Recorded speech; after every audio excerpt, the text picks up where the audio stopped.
आज जो हमारी जहां पर प्रेस कॉन्फ्रेंस है, ये आरक्षण के मुद्दे पर है, रिजर्वेशन के मुद्दे पर है। जैसा कि आप सब लोग जानते हैं कि जब हमारा देश आज़ाद हुआ था, जब हमारा संविधान बना था, उसके बाद ऐसी हमारी एक कमेटी बैठी जिसके बीच ये कानून लागू हुए, उसके बीच एक ऐसा कानून लागू हुआ जिसको हम आरक्षण बोलते हैं। आज ये आरक्षण सिर्फ हिंदुस्तान के अंदर है। मैं आपको बताना चाहता हूँ, मीडिया के माध्यम से मैं पूरे हिंदुस्तान को बताना चाहता हूँ कि बाहर किसी भी कंट्री में ये चीज नहीं है जो हमारे हिंदुस्तान के अंदर है। वो जो हिंदुस्तान को सबसे बड़ी जो आज कमजोरी है, हिंदुस्तान को कमजोर कर रहे हैं, ये वो आरक्षण है। हम चाहते हैं, श्री राष्ट्रीय राजदूत करनी सेना चाहती है, आप आरक्षण दें। मैं सेंट्रल गवर्नमेंट से, मैं मोदी जी से अपील करता हूं, आप आरक्षण दो। हम इसके खिलाफ नहीं हैं कि आप आरक्षण बंद करो, लेकिन ये आरक्षण उसको मिलना चाहिए जिसको जिसकी जरूरत है। SC ST एक गरीब घर का है जो मजदूर घर का है, और एक MLA का लड़का है, या किसी DC का लड़का है, किसी जज का लड़का है, उसको भी बराबर वही आरक्षण मिल रहा है जो एक मजदूर को मिल रहा है। उनको आरक्षण तो मिलता ही है, उसके साथ साथ जब उनकी वहां पे जान पहचान होती है, वहां जग लग जाते हैं, पोस्ट उनको मिल जाती है, वो लोग खाली रहते हैं। मैं उनके लिए भी लड़ाई करना चाहता हूं। हम राजपूत, ब्राह्मण या जो भी जनरल कास्ट है, ये पाप करके नहीं आए।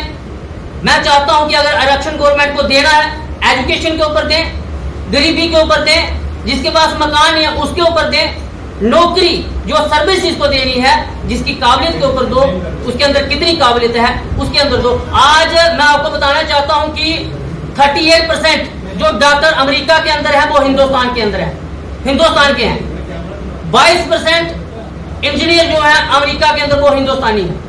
वो जहां से क्यों गए? इसी आरक्षण की वजह से गए, और इस आरक्षण की वजह से आज हमारा देश जो कमजोर हो रहा है। मैं जब हमारी करनी सेना या और कई संगठन जो सामने आ रहे हैं, आरक्षण के खिलाफ कोई नहीं है। मैं तो आरक्षण के खिलाफ बिल्कुल नहीं हूं, मिलना चाहिए, लेकिन उसको मिलना चाहिए। मैं आपको एक एग्जांपल देता हूं। जैसे मेरे पास 3 मांगने वाले आगे भिखारी, एक के पास जहाज है, एक के पास कार है, और एक ने फटे पुराने कपड़े पहने हैं, तो मैं अगर किसी को भिक्षा देनी है तो मैं किसको दूंगा? जिसने फटे पुराने कपड़े पहने, मेरे लिए वही गरीब है, मैं उसी को दूंगा। जहाज वाले को या गाड़ी वाले को मैं भिक्षा नहीं दूंगा। यही मैं गवर्नमेंट से अपील करना चाहते हैं हम कि आप आरक्षण दो, लेकिन उसको दो ये उनको भी नहीं मिल रहा जिनके लिए आपने लागू किया।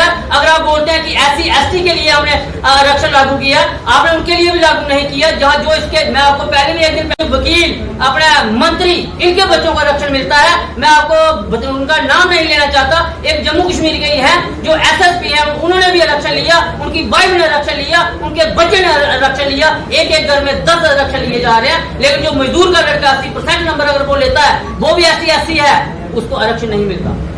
मेरी लड़ाई सिर्फ ये है, और आज से हम जम्मू कश्मीर के अंदर नहीं, पूरे हिंदुस्तान के अंदर हमने ये ऐलान कर दिया है श्री राष्ट्रीय राजदूत करनी सेना ने। आपको पहले होगा EWS पे भी करनी सेना लड़ती आ रही है। हमारी लड़ाई यही है कि उसी को आरक्षण मिलना चाहिए जिसको जरूरत है, जिसके घर में 10 गाड़ी लगी हुई है, जिसके घर में रोज के 10-10 हजार के फ्रूट आ रहे हैं, उनको आरक्षण देके आप क्या करोगे? आप देश को खोखला कर रहे हो, देश कमजोर हो रहा है। आने वाले समय में इतने बड़ी अच्छी सरकार होने के बावजूद जो हमारे आज PM है, इतनी मेहनत जो आज वो कर रहे हैं, अगर आरक्षण हिंदुस्तान में नहीं होता तो आज जो हमारा देश 4 या 5 नंबर पर है, ये 1 नंबर पे होता।